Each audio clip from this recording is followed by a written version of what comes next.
Bueno, ya hemos practicado el trabajo de pipelines con Jenkins y bueno, hemos hecho multitud de despliegues, ¿no? Además, los últimos que hemos visto, ya sabéis, esa ejecución en paralelo, trabajo con Docker y también, bueno, el trabajo con librerías, que yo creo que resulta bastante interesante. Como os vuelvo otra vez a comentar y os repito, creo que es muy importante que le demos una vuelta a la documentación oficial de Jenkins, donde explica más vitaminas, más capacidades de Jenkins para poder realizar nuestros despliegues. Yo creo que ha llegado un punto en el curso en el que tenemos los conocimientos suficientes como para ver este nuevo patrón, ¿no?, de GitOps. Ya sabes que dentro de lo que es el flujo de integración continua, despliegue continuo, ¿no?, el CI/CD, famoso, ¿no?, Continuous Integration, en inglés Continuous Deploy o Deployment, ¿no?, o Delivery, también lo llaman, bueno, depende de la D, a cada uno le pone a veces diferentes significados. Es como una piedra angular en el trabajo de lo que es la parte de DevOps. Pero dentro de una mejora, una capacidad nueva dentro de lo que es la parte de DevOps, podríamos decir que si escalamos DevOps e intentamos mejorarlo todavía, tenemos este patrón de GitOps. Vamos a ver cuáles son las características principales, más allá de su definición, y cuáles son las principales diferencias que hay entre DevOps, y además vamos a ver cómo funciona su arquitectura. Yo creo que es muy importante esta parte del curso que vamos a ver, porque sí que nos va a dejar una idea clara de por qué utilizar GitOps muchas veces mejor que DevOps, ¿vale? No son excluyentes, ¿eh? Muchas veces depende del caso de uso de negocio que tengamos y cómo queramos hacer las cosas, pero creo que es interesante que lo conozcamos. Así que venga, vamos a por ello. Dentro de lo que son las características de GitOps, las principales que tenemos son estas. GitOps es un patrón de modelo operativo para aplicaciones en el cloud y Kubernetes, ¿vale? Sobre todo, principalmente, para el trabajo en Kubernetes. Alguno dirá, oye, si yo no tengo Kubernetes en mi empresa o todavía no lo quiero llevar a cabo mis despliegues y demás en Kubernetes, ¿lo puedo utilizar para otras cosas? Por supuestísimo, y además te lo recomiendo, porque cuando veas cómo funciona entenderás por qué es muy interesante trabajarlo también para cuando haces despliegues en cloud. Decimos, dichas aplicaciones se almacenan utilizando un software de control de versiones. Lógicamente, el propio nombre lo dice, Git, ¿vale? Git. Entonces, Git realmente es el eje principal de todo lo que vamos a hacer. Por lo tanto, es muy importante utilizar ese software de control de versiones. Cuidado, cuando digo Git, digo GitHub, GitLab, Bitbucket, bla, bla, bla, bla. Es decir, el núcleo de Git, en principio, me da igual la herramienta, es nuestro eje transversal, nuestro end-to-end de este GitOps, ¿vale? También en el repositorio de control de versiones, y aquí es donde está el kit de la cuestión, se persistirá el código de infraestructura creado como IAC de manera declarativa. Claro, aquí alguno me puede decir, hombre, Robert, yo es que eso también lo estoy haciendo. Ya, pero vamos a ver qué vitamina te da más o qué capacidad este planteamiento de GitOps, que el simplemente hecho de, bueno, pues yo tengo mis aplicaciones en un Git, tengo mis operaciones en otro Git y luego al final, bueno, vamos a ver cómo existe esa sincronía, que ahí es donde está un poco el kit de la cuestión. No más allá de que simplemente tengo mis scripts como infraestructura, como código y los pongo directamente en un Git para tener un control de versiones. No, va un poco más allá y lo vamos a ver, ¿vale? Dice, dicho código utilizará como la fuente de la verdad la entrega continua automatizada, que es muy importante tenerlo en cuenta. Vamos a verlo esto en un dibujo y yo creo que va a quedar bastante claro. Bueno, yo creo que ha quedado claro más o menos lo que son los puntos más importantes o las características más importantes que nos han ayudado de alguna manera a definir lo que es el patrón de GitOps. Pero más allá de verlo en plan texto y hablar un poco sobre ellas, vamos a ver, yo creo que una representación gráfica, un dibujo, un diseño, ¿no?, de cuál es este patrón y realmente cómo funciona para ir entendiéndolo.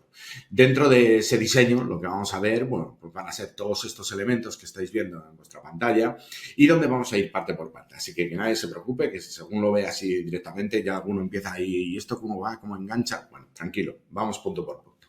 Si nos vamos por el apartado de lo que son los programadores, pues bueno, ya sabéis, ¿no? Están directamente los desarrolladores pues desarrollando su código, el equipo, están confirmando esos cambios y todo el mundo trabaja felizmente dentro de un control de versiones como puede ser Git. Hasta aquí todo bien y todos ya lo hemos hecho, lo controlamos perfectamente y bueno, sabemos cómo crear nuestra aplicación con un poco de suerte. Además, si somos un poquito concienzudos, trabajaremos también las pruebas importantes, que siempre, bueno, alguno va con las prisas y va, ya está, ¿no? Y tira para adelante las pruebas, es importante ese código. ¿Y qué es lo que tenemos? Bueno, pues tenemos nuestro código empaquetado, hemos creado un paquete, ¿vale? Con nuestro aplicativo. Y también lo podemos hacer, bueno, de diferentes formas, también lo podemos hacer en un contenedor, ¿vale? Y procedemos a registrarlo. Hasta aquí todo bien y yo creo que no hay ninguna duda y ya lo hemos visto y además lo hemos practicado y lo hemos hecho, que está muy bien, ¿no? Vamos a parte de lo que son los operadores, que sería la otra parte. Fijaros que hay como dos equipos diferenciados y esto es muchas veces el kit de la cuestión, ¿no?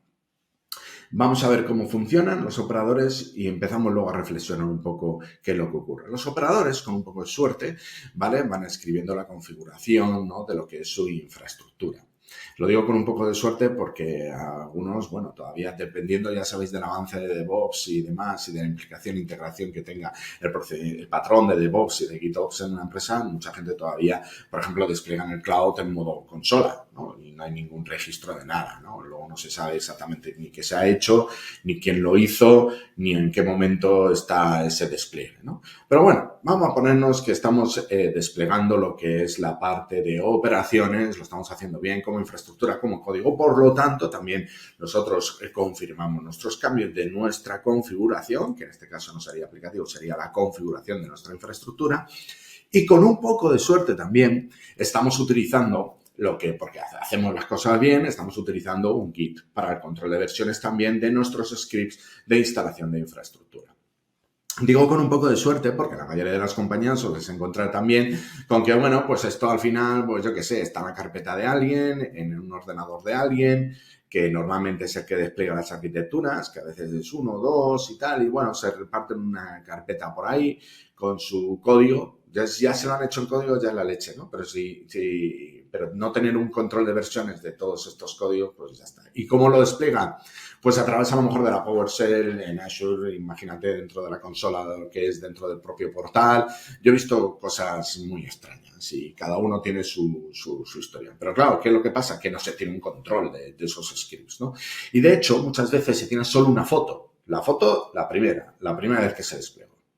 Que ese es otro problema, ¿no? Y esos scripts mueren ahí. Es decir, se hicieron una vez, se desplegó, luego la infraestructura ha ido cambiando toda la vida como 40.000 veces, pero los scripts siguen teniendo la misma foto de la primera vez. Y claro, llega un momento en que un día fallan las cosas, vamos a recuperar esos scripts y como se dice la expresión, se parece como un huevo a una castaña. Es decir, no tiene nada que ver una cosa con la otra, ¿no? Entonces hay que tener mucho cuidado con este tipo de cosas. Y, lógicamente, utilizar un control de versiones. Bien. ¿Nosotros qué es lo que hacemos ahora? Pues aplicamos un nuevo elemento que se llama un operador. El operador es el que se va a encargar de hacer bien las cosas sustituyendo esas cosas malas que normalmente suele hacer la persona operador que no tiene experiencia o demás. El operador lo que hace es sincronizarse directamente con el repositorio Git de los operadores y ver todo el tiempo qué cambios ha habido dentro de esa configuración de infraestructura como código. Es decir, nosotros hacemos los cambios no directamente en lo que es en el cloud o en Kubernetes, sino lo haremos siempre en el código y el operador estará chequeando todo el tiempo ese repositorio y aplicará los cambios donde corresponda. Como veis, aquí directamente esos cambios, bueno, pues es para Kubernetes y demás, pero podrían ser, por ejemplo, ficheros Terraform para lo que podría ser un cloud. Pero lo mejor y lo más interesante de todo esto es yo creo que es cuando se unen los dos mundos, ¿no? Porque claro, si no, fijaros, cada uno va un poco a su ritmo. Imaginaros que los operadores han desplegado su parte de infraestructura, no hacen ningún cambio, pero los programadores siguen ahí todo el tiempo, lógicamente, trabajando en la parte del aplicativo. Y avisan a los operadores, oye, ya tengo un nuevo paquete ahí, desplégalo, ya los operadores lo cogen, miran a ver, lo despliegan, no me gusta, aquí falla algo, te lo devuelvo, hazlo bien, bueno, todo ese tipo de cosas. Aquí eso lo sustituye el operador, ¿no? Esas tres ruedecitas y engranajes, ¿no? Que es un software que lo que está haciendo es también controlando las subidas que se hacen al registro de los paquetes de los aplicativos y procede al despliegue, pero también está escuchando el repositorio de la parte de infraestructura. Toda esta magia es fantástica y maravillosa porque al final existe una sincronización entre los dos mundos, entre lo que es la parte de desarrolladores con la parte de operadores, ¿vale? Y además, si a esto le añadimos las capacidades de que nadie toca directamente, por ejemplo, un clúster de Kubernetes, nadie se mete ahí en kubectl, no, ni hace una apply, ni se tiene que autenticar, sino que toda la parte también de seguridad de autenticación con el clúster y demás se hace de manera automática, pero toda la seguridad, además, la sacamos del conocimiento de lo que son los operadores porque va como embebida dentro de lo que es la configuración del operador, que es el que se encarga de orquestar, ¿vale? Todos estos dos mundos, el de programadores y el de operadores, pues mejor que mejor, ¿vale? Y estos operadores son muy conocidos. Ahí tenemos los 4, yo creo que más importantes. Les veremos muy por encima, ¿vale? Pero muy por encima la definición. Os dejo además que investiguéis. Son una maravilla. Esto cuando ya te metes en este mundo de GitOps, te puedes tirar, como digo yo, meses investigando. Las capacidades que tienen son brutales, o sea, brutales, y se pueden hacer las cosas muy, muy, muy bien. Y además todo automatizado, todo coordinado, todo sincronizado. Y es, bueno, alucinante. Trabajas muy bien con todos los equipos. Por eso es muy importante empezar a adoptar este patrón.